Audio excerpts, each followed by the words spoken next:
Dear friends, आज हम लोग इस वीडियो लेक्चर के माध्यम से त्रिगोनोमेट्री टेबल वैल्यूज को फाइंड करेंगे और वह भी ट्रिक के माध्यम से। ये वीडियो देखने के बाद आपको त्रिकोणमिति के रेशियो का कोई भी वैल्यू याद करने का जरूरत नहीं पड़ेगा। तो चलिए स्टार्ट करते हैं। और अगर आप चैनल पे नए हैं तो चैनल को सब्सक्राइब कर दे, वीडियो को लाइक कर दे और अपने दोस्तों के साथ शेयर भी कर दे। और कोई भी डाउट हो तो आप कमेंट बॉक्स आपके लिए खुला हुआ है।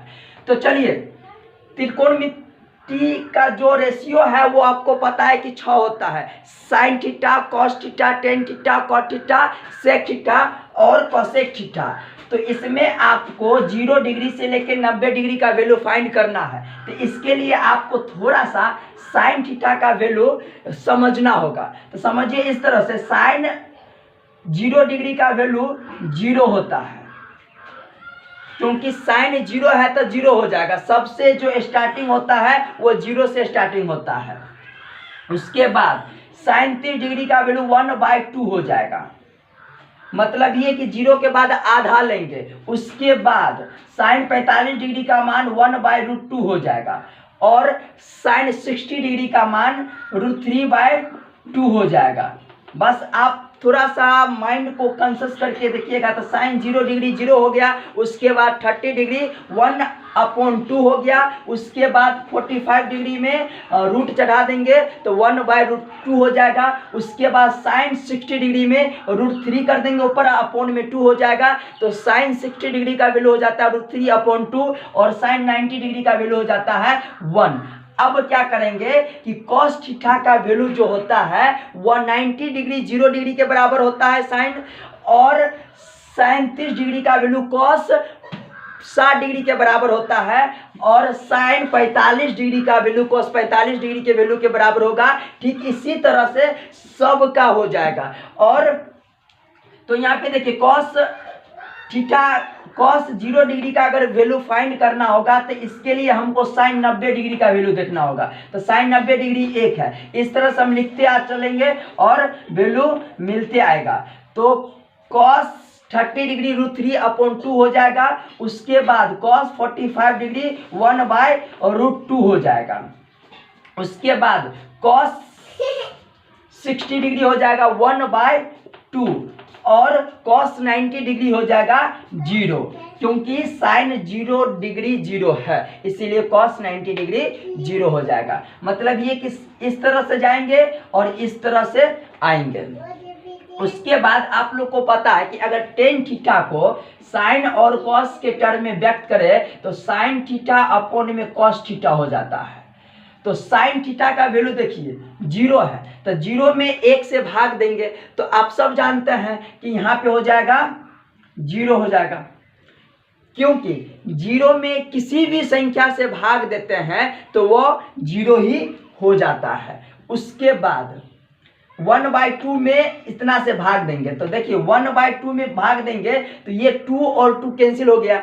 इसको अगर देखिए इस तरह से करेंगे 1/2 और इसको करेंगे √3/2 करेंगे तो इसको 1/2 लिखेंगे और इसको भागा में है तो गुना में चेंज करने के लिए ये ऊपर चल जाएगा और √3 नीचे चलाएगा। तो 2 से 2 कैंसिल हो गया तो 1/√3 हो जाएगा 30 डिग्री का वैल्यू।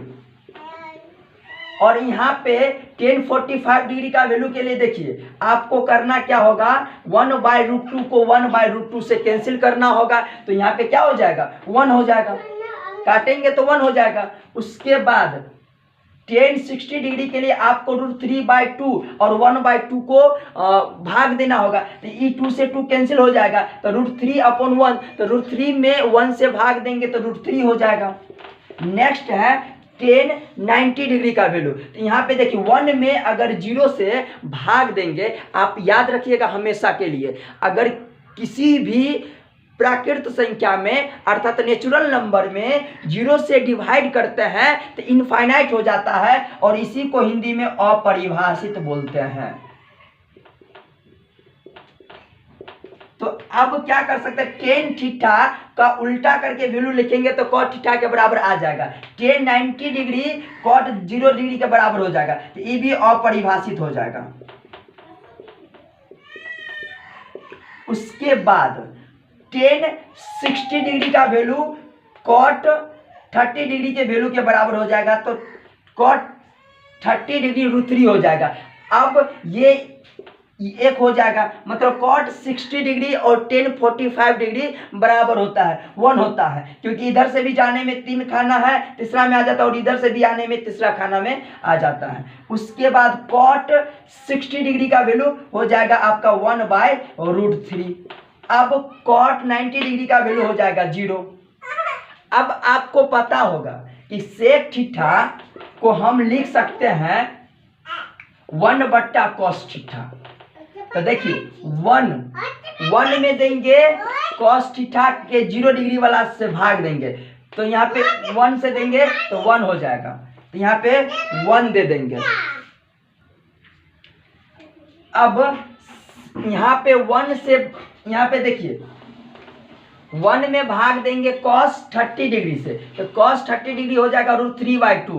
तो √3/2 करेंगे तो इसको क्या कर सकते हैं 1/2, और इसके बट्टा में 1 डाल सकते हैं, तो ये ऊपर जाएगा, ये बट्टा में सॉरी यहाँ पे क्या हो जाएगा 1/√3 ये हो जाएगा।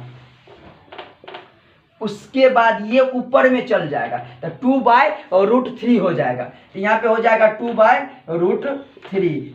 सेक 30 डिग्री बराबर हो जाएगा 2/√3। अब सेक 45 डिग्री हो जाएगा, 1 में 45 डिग्री से डिवाइड करेंगे तो 1/√2 हो जाएगा। तो अब क्या करेंगे, ये तो कैंसिल हो रहा है ना, और ये ऊपर चल जाएगा तो √2 हो जाएगा। तो इसका सीधा ये पड़ता है, तो कॉसेक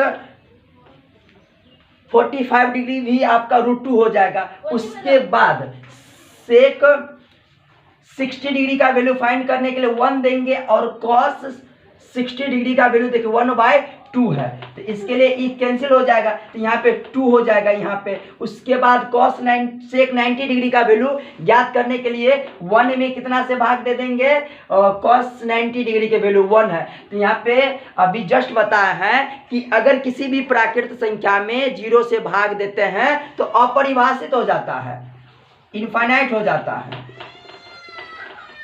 इसी को बोलते हैं, इस तरह अपरिभाषित लिखेंगे इसको, डज नॉट डिवाइडेड होता है। और इनफाइनाइट लेकिन हालांकि ये अलग चीज होता है, इसका साइन ये होता है, आपको अपरिभाषित याद रखना होगा। उसके बाद देखिए कोसेक थीटा है, तो यहाँ पे आपको करना क्या होगा कि कोसेक थीटा बराबर आपको पता है कि 1/sin थीटा होता है। मतलब ये है कि साइन का उल्टा कोसेक होता है। तो आप मैथमेटिक्स पढ़ रहे हैं तो साइन का उल्टा कोसेक नहीं लिख सकते, उसको मैथमेटिकल टर्म में ही व्यक्त करना होगा। तो उल्टा करने के लिए क्या करते हैं कि ऊपर में एक बट्टा में वो चीज डाल देते हैं, ताकि उससे पता चल जाता है कि कोसेक का उल्टा 1/sin थीटा होता है। इसी तरह से टेन का उल्टा कॉट थीटा होता है, और ये हो चुका है और ये हो चुका है। उसके बाद ये हो चुका है, तो कॉस थीटा का उल्टा सेक थीटा होता है। ये भी बात आपको याद रखना होगा। तो यहाँ पे 1/sin थीटा लिखे हैं, तो 1 कोसेक 0 डिग्री में 1 और इससे भाग देंगे, तो 1 में 0 से भाग दे देंगे तो अपरिभाषित हो जाएगा। उतना करने की आपको जरूरत नहीं है, आपको मात्र इतना करना है कि इस तरह से लिखते चलना है। यहाँ पे 2 है तो यहाँ पे 2 लिख देंगे, और ये 2 हो गया। उसके बाद √2/√3 हो जाएगा, और यहाँ पे 1 हो जाएगा। तो ये आपके सामने ट्रायगोनोमेट्री अर्थात त्रिकोणमिति के रेशियो का टेबल आपके सामने है, मतलब ये आपका वैल्यू हो गया।